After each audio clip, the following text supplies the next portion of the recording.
দোকানের মতো মুচমুচে এরকম পেঁয়াজি বাড়িতেই কিভাবে তৈরি করবেন। আর এইগুলো কিন্তু ঘন্টার পর ঘন্টা গেলেও একেবারে মুচমুচে থাকবে, খেতে ভীষণই দারুণ লাগে আর সময়টাও কম লাগে। বাড়িতে থাকা কিছু উপকরণ দিয়ে কিন্তু তৈরি করে নিতে পারেন। নমস্কার বন্ধুরা, কাজল ভিলেজ কিচেনে সকলকে স্বাগত জানাই। রোজকার মতো আজও রান্নাঘরে চলে এলাম। আজকের রেসিপি প্রথম থেকে লাস্ট পর্যন্ত দেখতে থাকুন, আশা করছি ভীষণ ভালো লাগবে। তো চলুন তাহলে শুরু করা যাক। এখানে তার জন্য নিয়েছি 1 বাটি বেসন। এই 1 বাটি বেসনেই কিন্তু একদম হয়ে যাবে আমাদের পেঁয়াজিটা।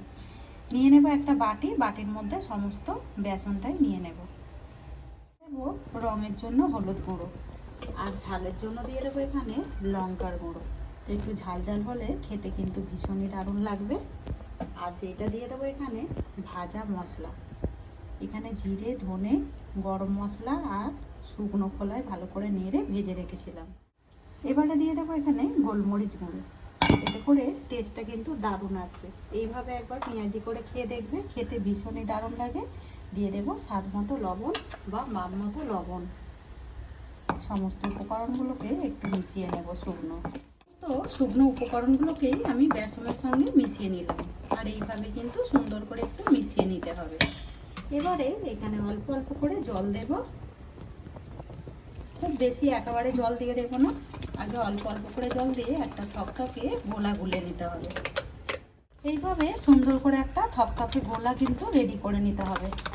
দানা দানা যেন না থাকে, এইভাবে একটু গুললেই কিন্তু ভালোভাবে বেশ একদম এরকম একটা থকথকে ব্যাটার গোলা হয়ে যাবে।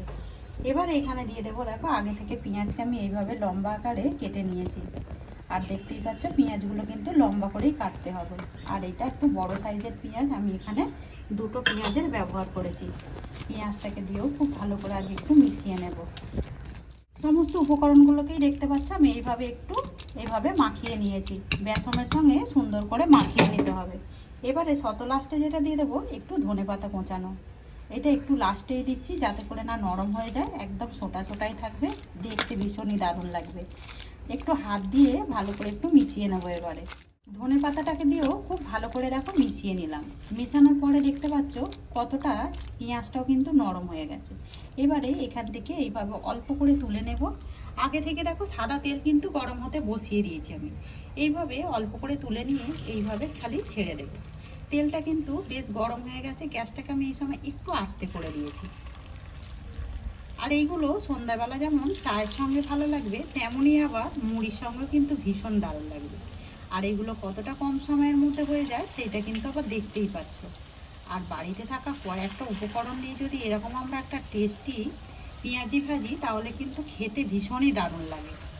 কয়েক মিনিট পরেই দেখতে পাবে এইগুলো কিন্তু ওপরে এরকম উঠে আসবে। আর এই দেখো ভেসে উঠেছে তেল থেকে। এবারে এইটাকে আমরা উল্টে দেব।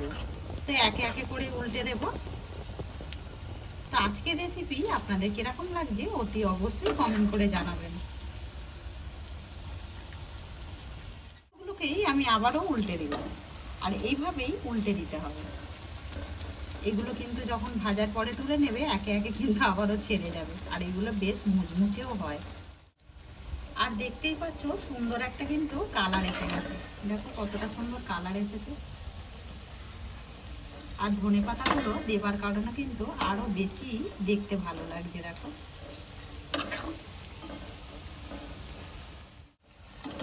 এগুলো সুন্দর একটা রং এসে গেছে, বেশ লাল লাল একদম মুচমুচে করে ভেজেও নিয়েছি। এবারে তেল থেকে এইগুলোকে একটা প্লেটের মধ্যে আগে তুলে নেব।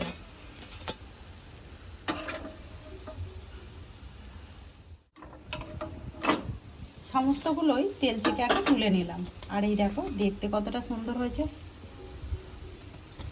আরও যেইগুলো রয়েছে এইগুলোকেও কিন্তু ওই একইভাবে ভেজে নেব। আর এইরকম সামান্য অল্প অল্প করে দিতে হবে। আর একটু তেলের সঙ্গে এইভাবে একটু ফুলের মতো করে ছড়িয়ে দিতে হবে। সমস্তগুলোই ভেজে নিয়ে ফিরে এলাম। আর এই দেখো দেখতে কতটা সুন্দর লাগছে। এইগুলো যেমনই মুচমুচে হয়, ঠান্ডা হয়ে যাওয়ার পরেও কিন্তু এইগুলো এরকমই মুচমুচে আওয়াজ হয়। আর এই দেখো কতটা সুন্দর হয়েছে, খেতে ভীষণই দারুণ লাগে। একেবারে মুখে দিলেই কিন্তু কড়মড় করে মুচমুচে একটা আওয়াজের শব্দ, খেতে ভীষণ দারুণ লাগে। তো আজকের রেসিপি আপনাদের কীরকম লাগলো অতি অবশ্যই কমেন্ট করে জানাবেন। যদি রেসিপিটি ভালো লেগে থাকে একটা লাইক করে দিয়ে এইভাবে আমার পাশে থাকবেন, আমাকে সাপোর্ট করবেন। আমার এরকম নিত্য নতুন রান্নার জন্য পাশে থাকা বেল আইকনটি প্রেস করবেন। সবাই ভালো থাকবেন, সুস্থ থাকবেন। ধন্যবাদ। আবারও কোনো নতুন রেসিপি নিয়ে ফিরে আসবো। আজকের মতো এই পর্যন্ত।